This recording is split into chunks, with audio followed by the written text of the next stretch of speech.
Assalamualaikum warahmatullahi wabarakatuh. Perkenalkan, nama saya Wardani Fadila dengan NIM 19174011080 dari kelas 7 MPIA. Pada kesempatan kali ini saya akan mempresentasikan materi yang berjudul Supervisi Pendidikan.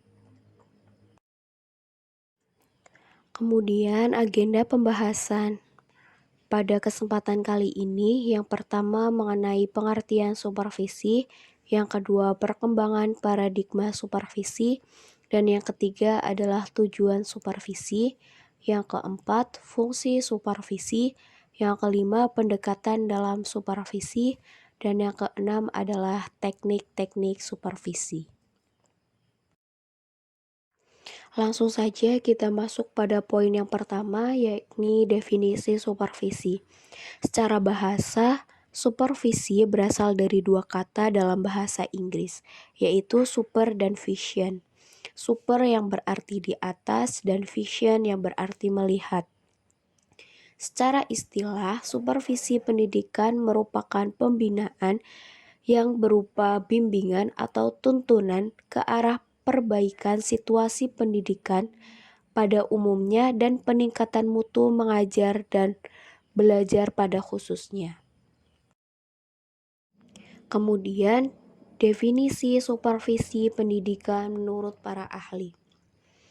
Menurut Amentenboom, menurutnya supervisi pendidikan adalah pembinaan ke arah perbaikan situasi pendidikan atau peningkatan mutu pendidikan.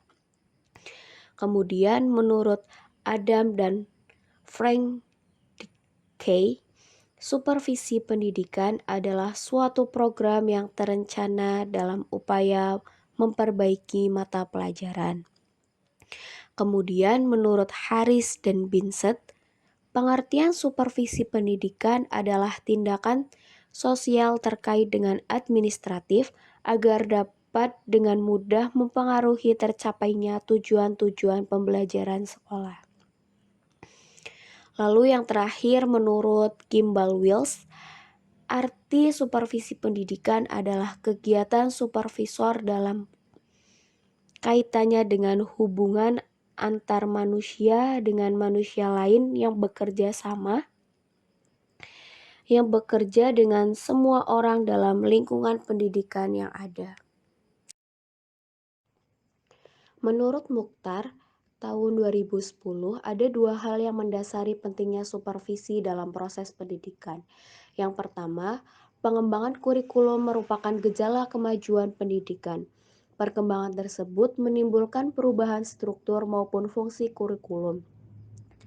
Pelaksanaan kurikulum tersebut memerlukan penyesuaian yang terus-menerus dengan keadaan nyata di lapangan.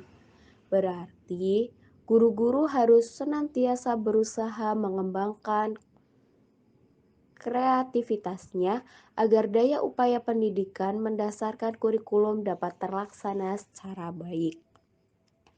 Lalu yang kedua, pengembangan personil, pegawai atau karyawan merupakan upaya yang terus-menerus dalam suatu organisasi. Pengembangan personil dapat dilaksanakan secara formal maupun non-formal.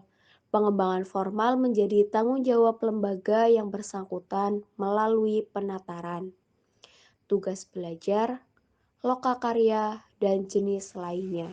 Sedangkan pengembangan formal merupakan tanggung jawab pegawai sendiri dan dilaksanakan secara mandiri atau bersama dengan rekan kerjanya. Melalui berbagai kegiatan seperti kegiatan ilmiah, percobaan suatu metode mengajar, dan lain sebagainya. Selanjutnya poin yang ketiga. Poin yang ketiga adalah tujuan supervisi pendidikan. Tujuan supervisi pendidikan terbagi menjadi dua macam. Yang pertama adalah tujuan secara umum, lalu yang kedua adalah tujuan secara khusus. Tujuan supervisi pendidikan secara umum. Tujuan supervisi pendidikan secara umum adalah kedewasaan, yakni suatu proses supervisi diharuskan membantu guru agar dapat membantu peserta didiknya untuk mencapai kedewasaan, yakni membuat peserta didik sanggup mengambil keputusannya sendiri dan bertanggung jawab terhadap dirinya sendiri. Tujuan supervisi pendidikan haruslah tidak terlepas dari arah tujuan pendidikan nasional. Lalu selanjutnya tujuan secara khusus. Tujuan secara khusus supervisi pendidikan yang pertama membantu guru agar dapat mengerti tujuan pendidikan dan fungsi sekolah dalam mencapai tujuan pendidikan. Yang kedua, membantu guru agar lebih menyadari dan mengerti kebutuhan siswa serta masalah yang sedang dihadapinya. Yang ketiga, melakukan kepemimpinan yang efektif dengan cara yang demokratis. Lalu yang keempat, membantu guru meningkatkan kemampuan mengajar di depan kelas. Yang kelima, membantu guru dalam masa orientasinya.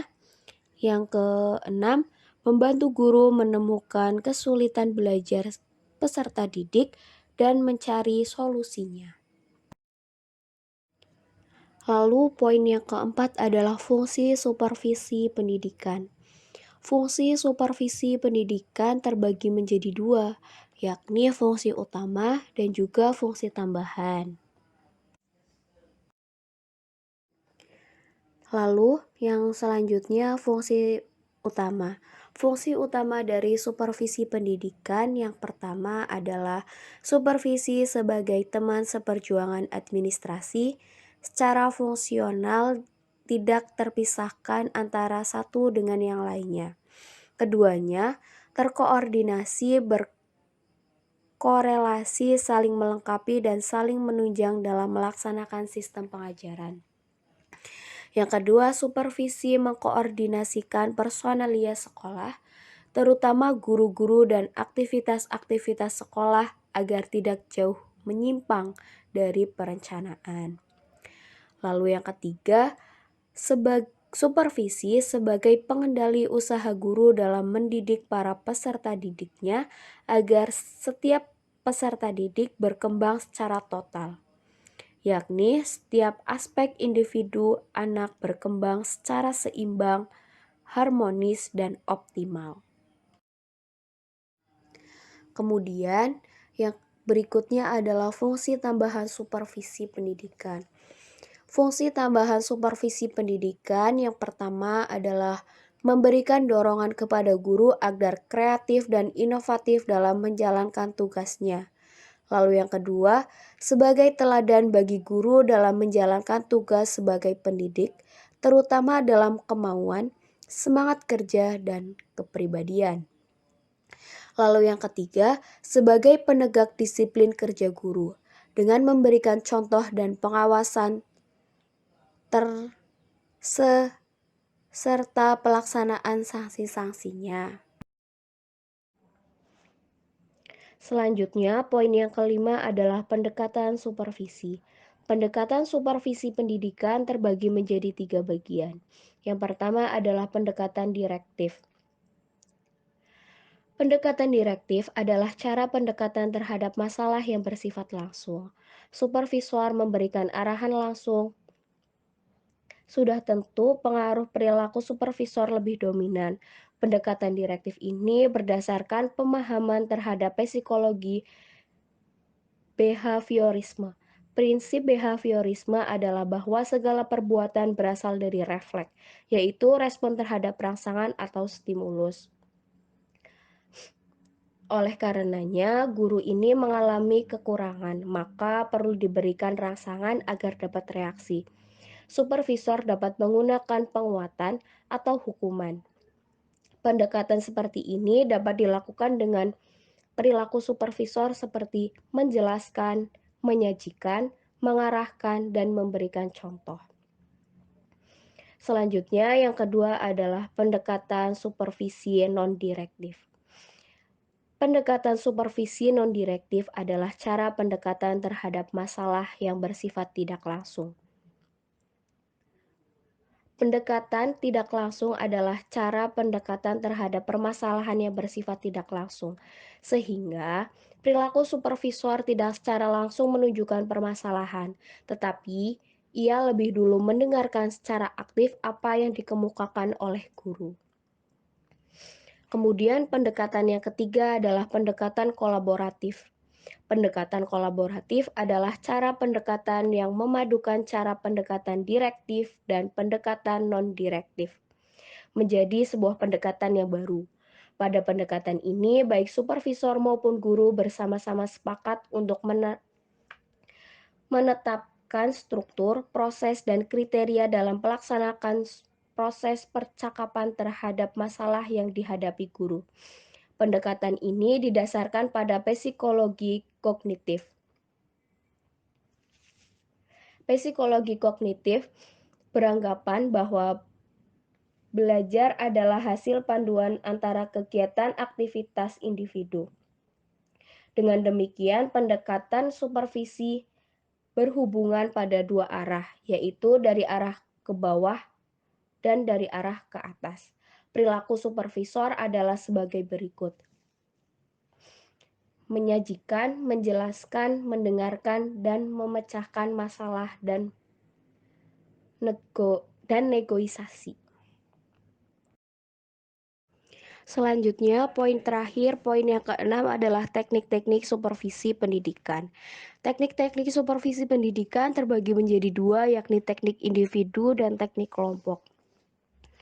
Teknik individu adalah bantuan yang dilakukan secara sendiri oleh petugas supervisi, baik terjadi di dalam kelas maupun di luar kelas. Dalam hal ini, yang disupervisi mungkin juga perseorangan, tapi mungkin juga bukan hanya seorang. Maksudnya adalah memberikan bantuan perseorangan atau individu. Beberapa kegiatan yang dapat dilakukan dalam teknik individual adalah kunjungan kelas. Kunjungan kelas biasa dilakukan oleh kepala sekolah, pengawas, atau pembina lainnya dengan cara masuk dan mengunjungi kelas-kelas tertentu untuk melihat guru yang sedang mengelola proses pembelajaran. Kemudian, wawancara perseorangan.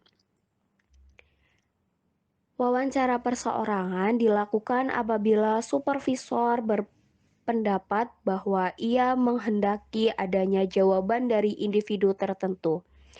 Hal ini dapat dilakukan pertama apabila ada masalah khusus pada individu guru yang menyelesaikannya tidak boleh didengar oleh orang lain. Kemudian, observasi kelas. Observasi kelas adalah kunjungan yang dilakukan supervisor ke sebuah kelas dengan maksud untuk mencermati situasi atau peristiwa yang sedang berlangsung di kelas yang sedang bersangkutan. Kemudian, teknik yang kedua adalah teknik kelompok. Teknik kelompok adalah teknik yang dilakukan bersama-sama oleh supervisor dengan jumlah guru dalam suatu kelompok.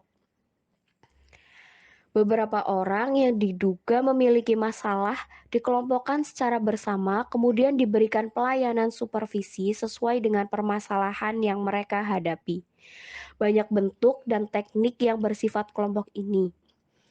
Di antaranya adalah pertemuan orientasi guru baru, yakni pertemuan yang bertujuan khusus mengantarkan guru-guru untuk memasuki suasana kerja yang baru. Beberapa hal yang disajikan adalah sistem kerja sekolah yang dimaksud, proses dan mekanisme administrasi organisasi sekolah. Kemudian rapat guru.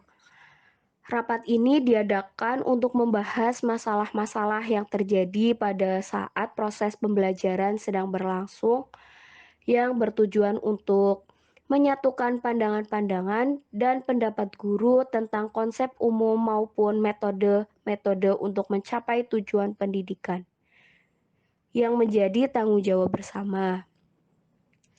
Kemudian mendorong guru untuk melakukan tugasnya dan mendorong kemajuan mereka. Kemudian, penataran. Teknik supervisi yang dilakukan yakni teknik supervisi kelompok yang dilakukan melalui penataran yang sudah banyak dilakukan, misalnya penataran untuk guru bidang studi tertentu, penataran tentang metodologi pembelajaran, dan penataran tentang administrasi pendidikan. Mengingat bahwa penataran-penataran tersebut pada umumnya diselenggarakan oleh pusat atau wilayah. Maka, tugas kepala sekolah terutama adalah mengelola dan membimbing pelaksanaan tindak lanjut atau follow up dari hasil penataran agar dapat dipraktekkan oleh guru-guru. Kemudian adalah lokakarva, adalah suatu usaha untuk mengembangkan kesanggupan berpikir dan bekerja bersama-sama menangani masalah teoritis maupun praktis untuk meningkatkan kualitas serta profesionalisme seorang pendidik. Ciri-ciri workshopnya meliputi masalah yang bersifat left-centered dan muncul dari peserta, cara memecahkan masalah dengan musyawarah dan penyelidikan, lalu menggunakan resource person dan resource materialis yang memberikan bantuan yang besar dalam mencapai hasil yang maksimal.